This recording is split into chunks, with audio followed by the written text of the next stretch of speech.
Graça e paz, irmãos.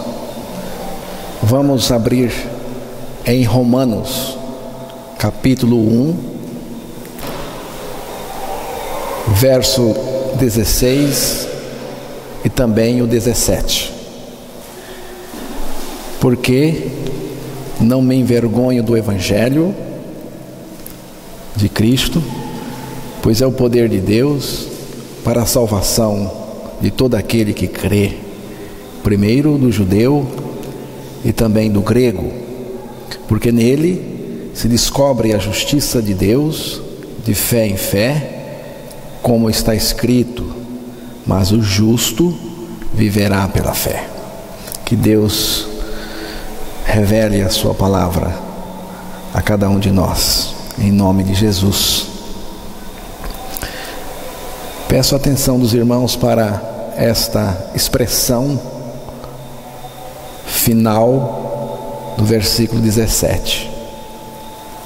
Mas o justo viverá pela fé.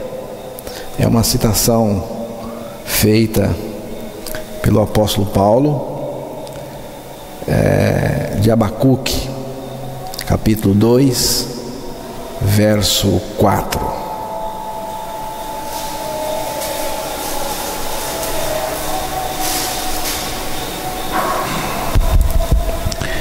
Eis que a sua alma está orgulhosa, não é reta nele, mas o justo pela sua fé viverá. No contexto de Romanos, a palavra fé está ligada ao Evangelho, que aí é o poder de Deus para a salvação de todo aquele que crê. O que é o Evangelho? O Evangelho é a nossa morte com Cristo. O Evangelho é a morte de Jesus, a ressurreição de Jesus e a nossa morte, a nossa ressurreição em Jesus. É o Evangelho. Então, preste atenção nesta expressão: viverá pela fé. Irmãos, para uma pessoa viver do ponto de vista do Evangelho, ela tem que primeiro ser ressuscitada em Cristo. E para ser ressuscitada em Cristo, é preciso antes ter morrido em Cristo na cruz. Isto se chama Evangelho. É o Evangelho do poder de Deus. Paulo chamou assim, né? O Evangelho do poder de Deus. O poder que nos crucifica juntamente com Cristo naquela cruz. O poder que nos ressuscita juntamente com Cristo também. E tudo isso é pela fé na palavra de Deus. Porque quem está dizendo que nós morremos é Deus mesmo, pela sua palavra. Então, fé é crer na palavra de Deus, é confiar 100% na palavra de Deus. Este tipo de fé, irmãos, segundo Jesus, estaria em extinção no tempo do seu retorno a esta terra. Ele mesmo disse: quando vier o Filho do Homem, por acaso achará fé na terra? O que existe hoje é um impressionismo muito grande, é um pragmatismo muito forte. Se não impressionar, o povo não vem. Daí essa palhaçada que se tem feito hoje em nome de Jesus. Mas aqui o nosso foco é a pessoa de Cristo e nada mais. Por quê? Porque o nosso foco aqui é a pessoa de Cristo e nada mais. Porque em Cristo aconteceu tudo, irmãos. Em Cristo aconteceu tudo. Não só aconteceu tudo, mas Ele mesmo, Ele próprio é o tudo de Deus. Paulo apresenta um sumário da suficiência de Cristo aos Colossenses. Vocês podem abrir aí Colossenses.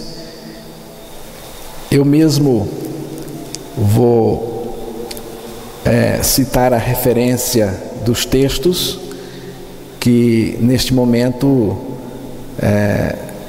não é preciso ser lidos estes textos. Ele é a imagem de Deus invisível e o primogênito de toda a criação. Colossenses 1,15. Nele foram criadas todas as coisas, nos céus e sobre a terra. Colossenses 1,16. Tudo foi criado por Ele e para Ele. Colossenses 1,16 também. Ele é antes de todas as coisas. Nele tudo subsiste. Colossenses 1,17. Ele é o cabeça do corpo da igreja. Colossenses 1,18. Ele é o princípio, o primogênito dentre os mortos. Colossenses 1,18. Ele tem a primazia em todas as coisas. Colossenses 1,18. Deus está todo nele. Ele é Deus. Colossenses 1,19 e Colossenses 2, verso 9. Sua obra salvadora na cruz foi perfeita, total e cabal. Colossenses 1, versos 20 a 22. Nele estão todos os tesouros da sabedoria e da ciência.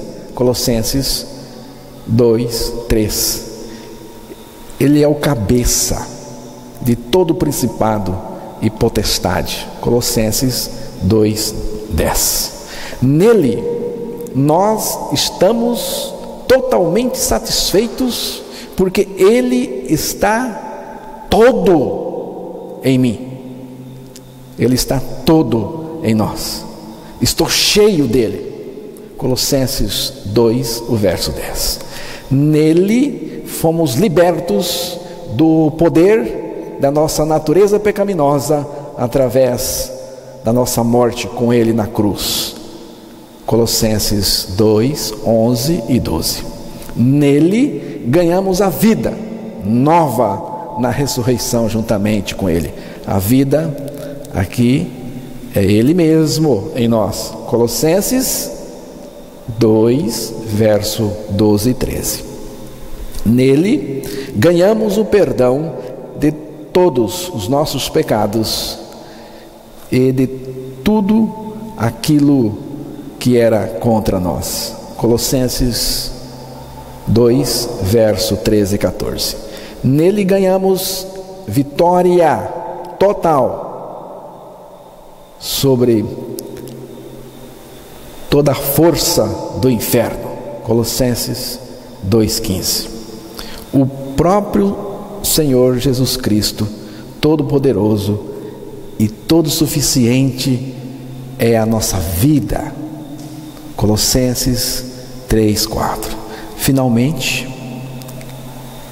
Cristo é apresentado como sendo o tudo de Deus em nós. Colossenses capítulo 3, verso 11. É por isso que o meu foco é Ele e nada mais. Eu não abro, irmãos, mão dele de jeito nenhum. Se alguém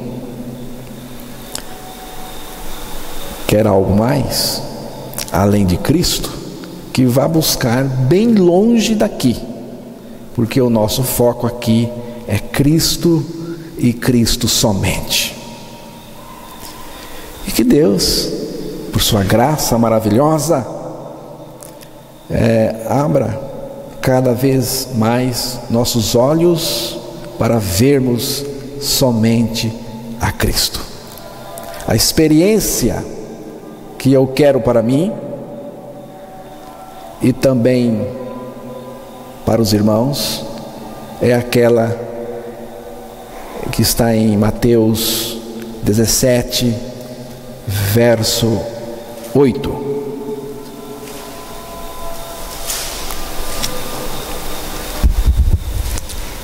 E erguendo eles os olhos, ninguém viram senão unicamente a Jesus. E erguendo ele os olhos, ninguém viram senão unicamente Jesus. Irmãos, a fé tem que estar focalizada na pessoa de Cristo, na pessoa suficiente de Cristo. Colossenses capítulo 1, verso 4.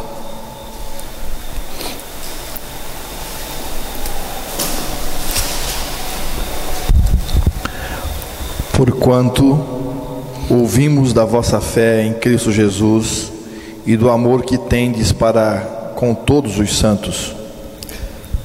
A fé é focalizada a partir da pessoa de Cristo. Fé em Cristo. Hebreus capítulo 12, verso 2. Olhando para Jesus, autor e consumador da fé, o qual pelo gozo que lhe estava proposto, suportou a cruz, desprezando a afronta, e assentou-se à destra do trono de Deus. A fé, irmãos, está relacionada com a pessoa de Cristo e se manifesta pela sua palavra, pela pregação da palavra de Cristo.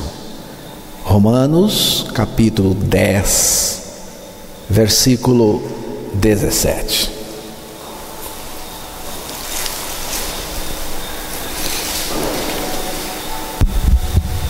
De sorte que a fé é pelo ouvir, e o ouvir pela palavra de Deus. O texto está dizendo que a fé vem pelo ouvir, e o ouvir da palavra de Deus, da palavra de Cristo. Hebreus capítulo 4, verso 2. Porque também a nós foram pregadas as boas novas, como a eles, mas a palavra da pregação nada lhes aproveitou, porquanto não estava misturada com a fé naqueles que a ouviram. Mas a palavra da pregação nada lhes aproveitou, porquanto não estava misturada com a fé naqueles que a ouviram. Esse composto aí é poderoso, irmãos. Palavra mais fé, porque aí o texto disse da palavra misturada com a fé. Então, palavra mais fé é igual experiência. Como saber que estou vivendo pela fé autêntica? Como, irmãos? Quando recebemos pela palavra de Deus a nossa morte e ressurreição juntamente com Cristo. quando estou confiando apenas na palavra de Deus, quando dependemos, irmãos, somente da suficiência de Cristo, quando não buscamos nenhuma evidência para crer, apenas a palavra de Deus. 2 Coríntios, capítulo 13, verso 5.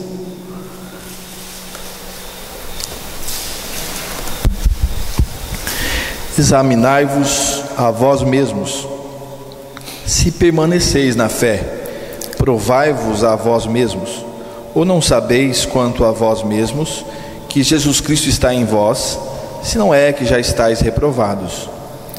Neste texto, irmãos, temos uma revelação que é o tira-teima da fé. Examinai-vos a vós mesmos se permaneceis na fé. O que é permanecer na fé? Provai-vos a vós mesmos, ou não sabeis quanto a vós mesmos que Jesus Cristo está em vós? Se não é, já estáis reprovados. Então, irmãos, Cristo está em você, Cristo está em mim, Ele vive em nós, Ele é a nossa vida. É o tira-teima da fé. Irmãos, existem 3 personagens que Jesus elogiou por causa da fé que tinham. Vamos analisar um pouco. A mulher cananeia é a primeira pessoa. Mateus capítulo 15, versículos 21 até o 28. E partindo Jesus dali, foi para as partes de Tiro e de Sidom. E eis que uma mulher cananeia que saíra daquelas cercanias, clamou dizendo: Senhor, filho de Davi, tem misericórdia de mim, que minha filha está miseravelmente endemoniada. Mas ele não lhe respondeu palavra. E os seus discípulos, chegando ao pé dele, rogavam-lhe, dizendo: Despede-a, que vem gritando atrás de nós. E ele respondendo disse: Eu não fui enviado senão as ovelhas perdidas da casa de Israel. Então chegou ela e adorou, dizendo: Senhor, socorre-me. Ele, porém, respondendo disse: Não é bom pegar no pão dos filhos e deitá-lo aos cachorrinhos.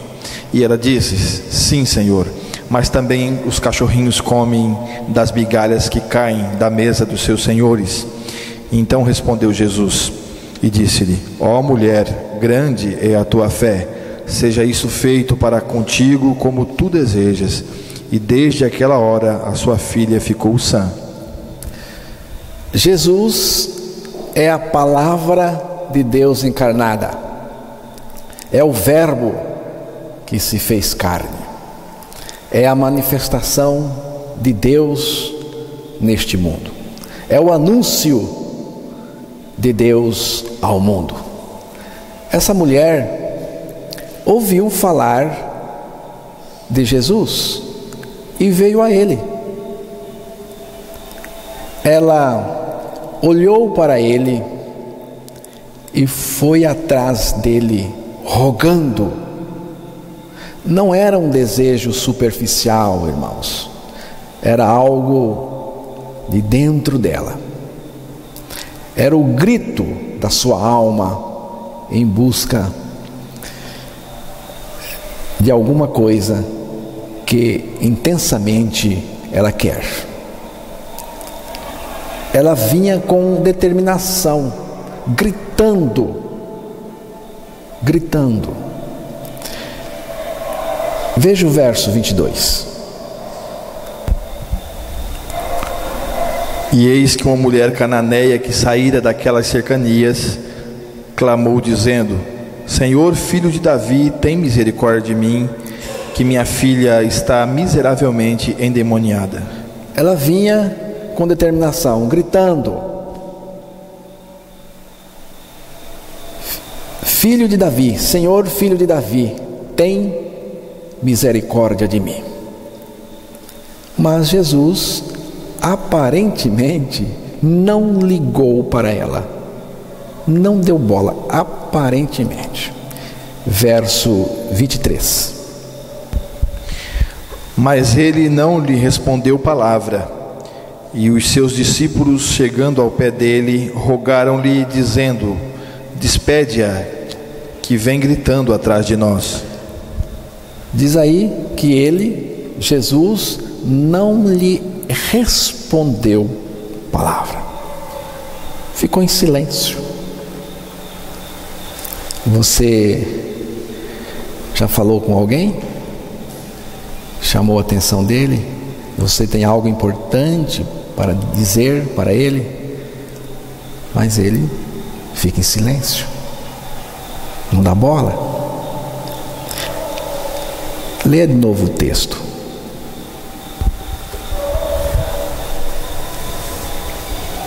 É o verso 23, né? Mas ele não lhe respondeu palavra, e os seus discípulos, chegando ao pé dele, rogaram-lhe, dizendo: Despede-a, que vem gritando atrás de nós. Você notou o comportamento dos discípulos de Jesus? Os discípulos ficaram incomodados com ela e pediram a Jesus que a mandasse embora.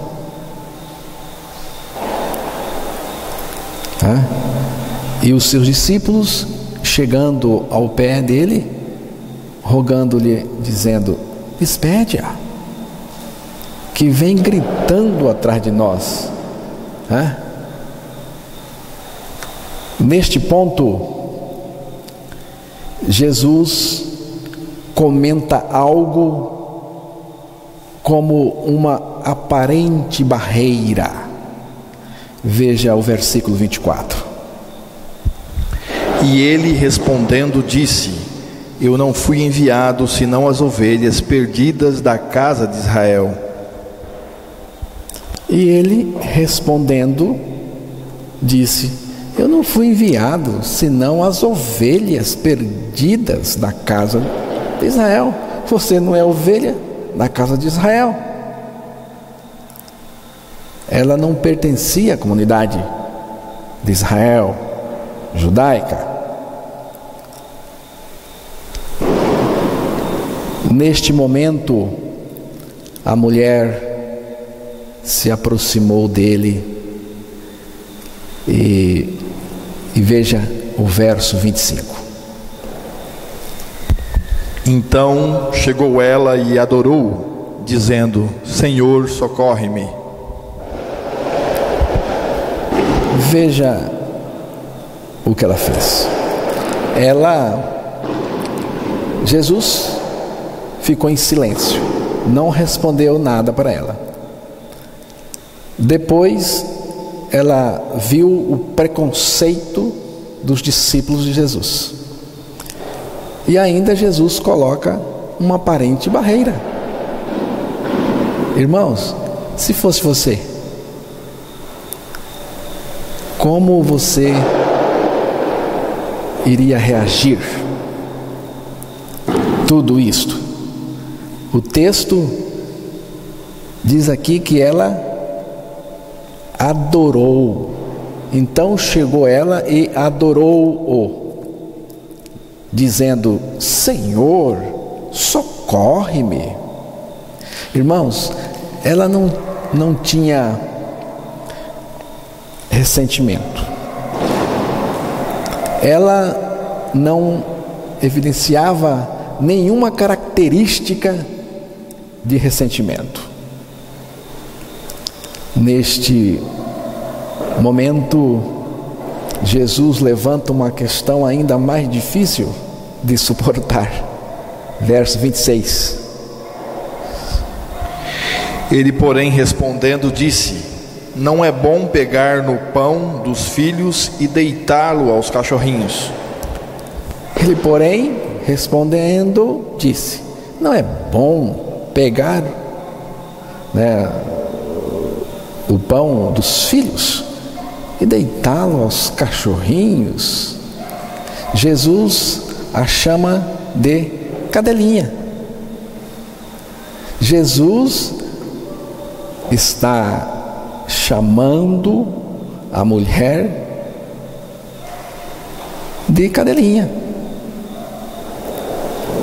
Mas a resposta dessa mulher é de quem necessita, é de quem quer. Verso 27. E ela disse: sim, Senhor, mas também os cachorrinhos comem das migalhas que caem da mesa dos seus senhores. Nesse ponto,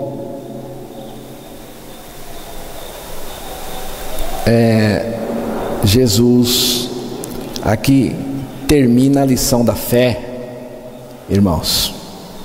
A lição da fé está terminada. Jesus sabia muito bem o que ele estava fazendo. Jesus sabia, irmãos.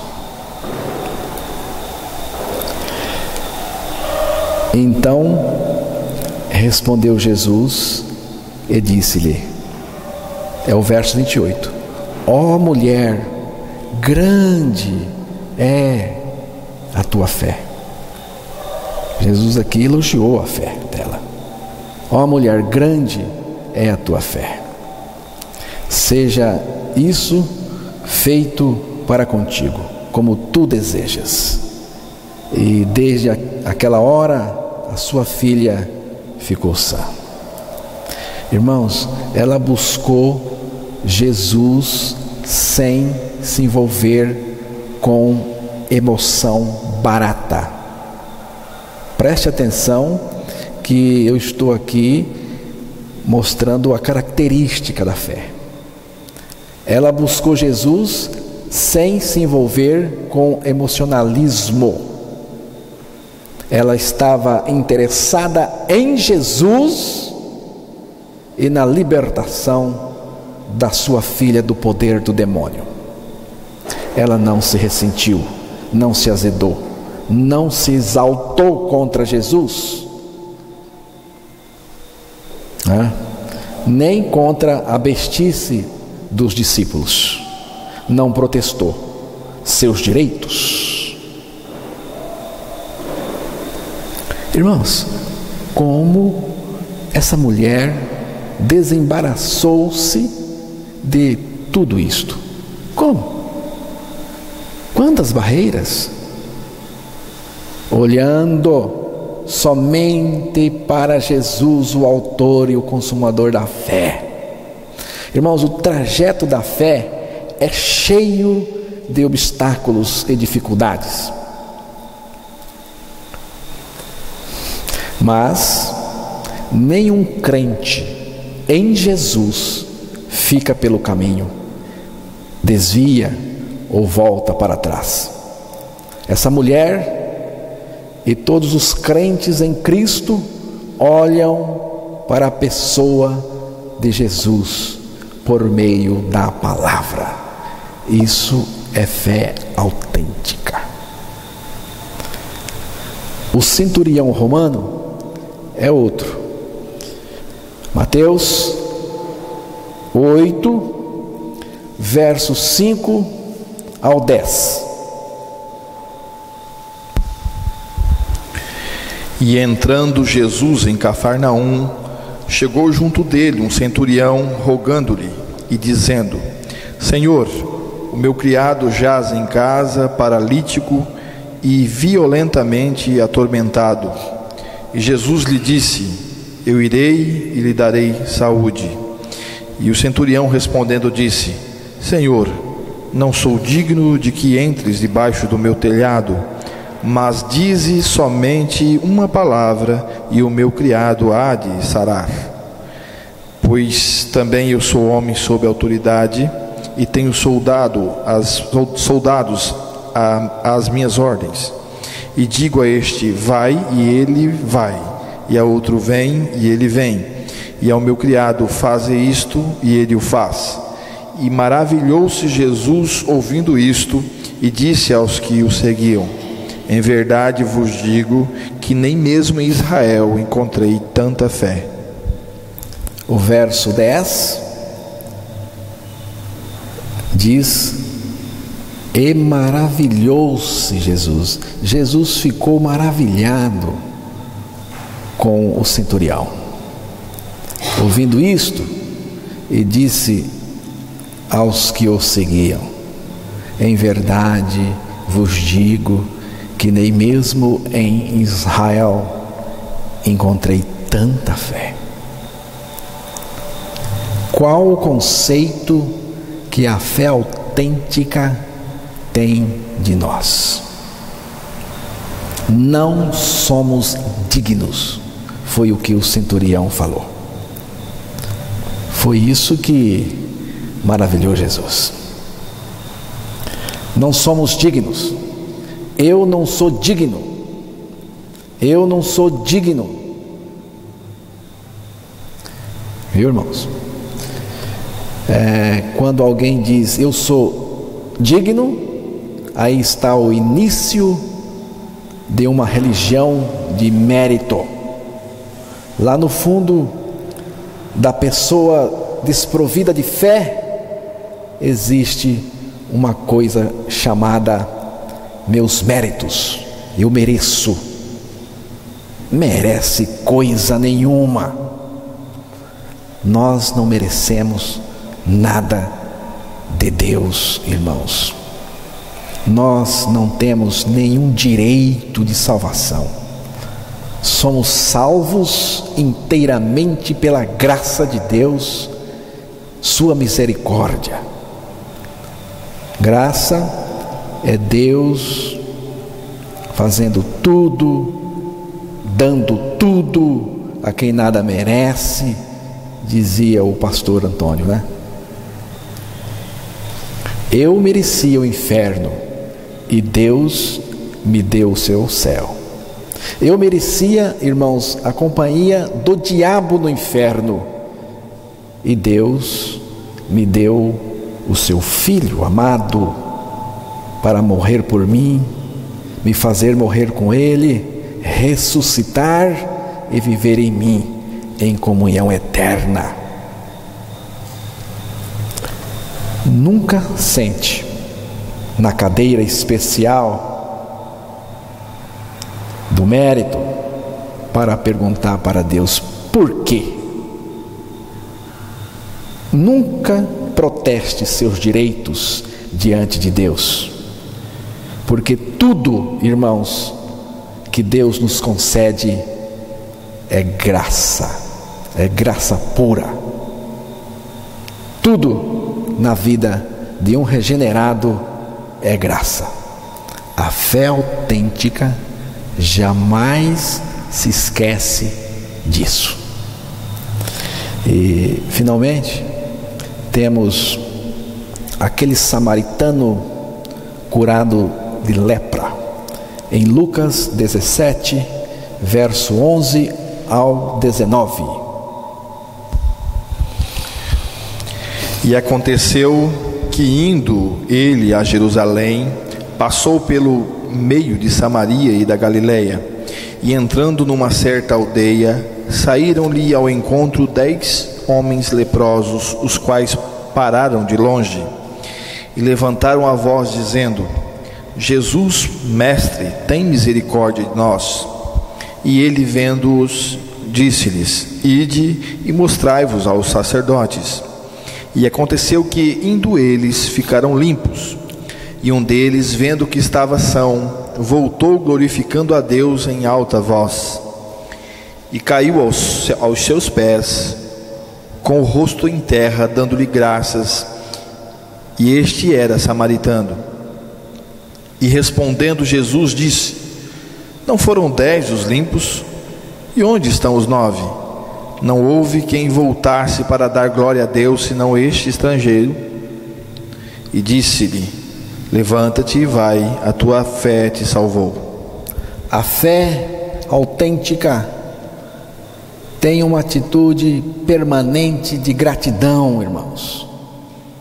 Alguém disse que a gratidão é a primeira parcela de uma dívida impagável. Por que existe gratidão? Porque eu não merecia nada e recebi tudo de Deus em Cristo. Os salvos vivem gratos pela salvação que não mereciam. Culto. O que é culto, irmãos? É a atitude do salvo diante de Deus, para lhe prestar gratidão, louvor e adoração. Culto é tributar a Deus, porque eu merecia o inferno e Ele não só me livrou do inferno, mas também me deu o seu reino eterno. Nenhum salvo, irmãos, tem motivo para sair de um culto chateado, bronqueado, azedo. O culto não é uma reunião qualquer.